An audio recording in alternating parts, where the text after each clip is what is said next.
Hi, this is Kit, and I am continuing my build of the toddler size Hulk t-shirt that I'm making for Halloween.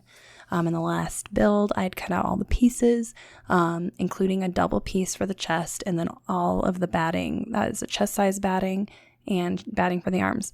Right now, I'm actually going to test out to see how washable a washable Crayola marker is on this fabric. So I'm using a little test swath of the fabric, and actually I paused the video to come back after I've washed it with soap and water, and the mark is completely gone, but of course the fabric is super saturated.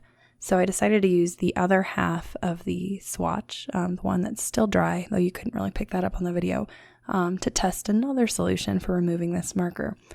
This is because I'm going to be tracing the muscles onto the fabric. So here I'm going to try a magic eraser. So you can see my totally disgusting looking magic eraser with a little bit of wet on it.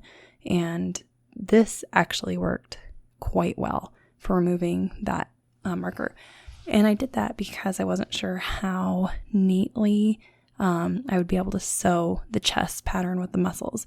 And so at this point, I need to mark out where I'm going to sew. It has to be either on the right side or the wrong side of the fabric. And so I got some muscle templates off of the internet. So obviously I had to upsize the muscles to fit the shirt. I think I did that by about 25%. So it goes off the page. But I didn't need symmetrical muscles because I can just flip the pattern over to do the other half.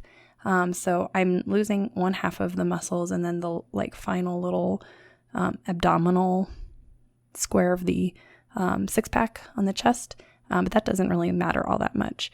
So I'm tracing out all of the muscles. I'm doing it in washable in case I'm not able to follow the sewing or if it looks really bad after it's been sewed.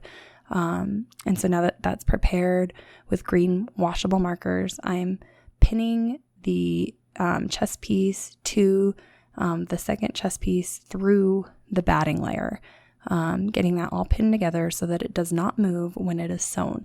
So I'm even pinning every little muscle segment here.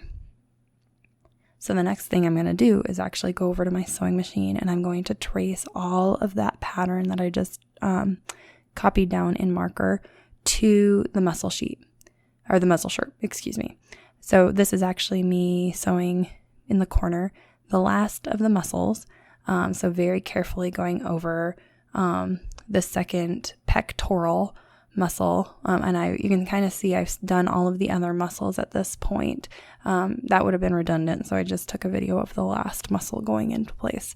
I was able to follow along the marker pretty well, so I might not actually remove that marker with the magic eraser, but it was good to know that I could if I wanted to. So here is the finalized muscle sheet. So at this point, I needed to work on the sleeves. I didn't have enough green fabric to create a second layer of the sleeve, so I just used some spare, just kind of a knit fabric that I had to get that all together. So I'm pinning down the double layer of the sleeves, just like I did with the chest. And at this point, I'm ready to move forward on the actual pattern assembly.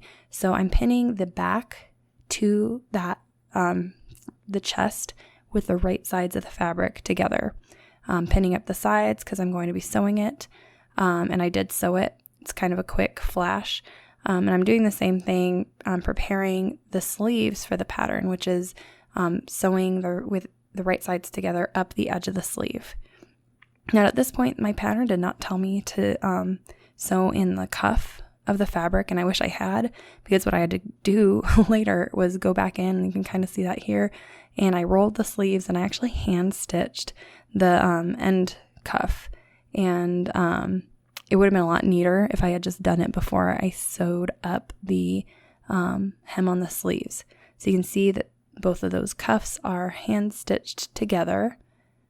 And I have the sleeves assembled, I have the body of the shirt assembled, and I didn't take videos of this part, but basically it's sewing the right side of the sleeve to the right side of the chest and back. And you can see I'm opening that stitch now. So when I pop everything out, everything will be right sides together. and that's about where I ended. So in the next video, I'm going to show you this shirt right side out and my solution to the neck. So stay tuned.